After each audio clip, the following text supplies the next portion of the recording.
Hey everyone! In this video, I'll explain how to detach components in Figma so you can work with the underlying layers freely. The process depends on whether you're dealing with an instance or the main component, since Figma doesn't offer a direct Unmake Component button for masters. To detach an instance, which is a copy linked to its master, you can use the keyboard shortcut, Option-Command-B on Mac or Control-Alt-B on Windows. Alternatively, right-click the instance and select Detach Instance, or click the instance icon in the right-hand Properties panel and choose Detach. Once detached, you can edit it freely without affecting the master component. For a main component, there's no native command to revert it directly into simple layers.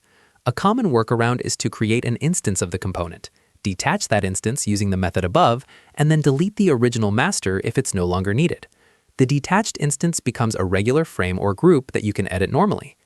If you want to remove a component completely from your file, just select it and press delete.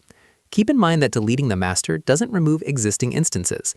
They become orphaned instances, which you can still detach or edit individually.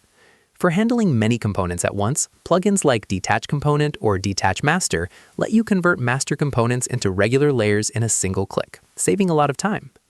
And that's how you detach instances or convert components in Figma to work with the raw layers.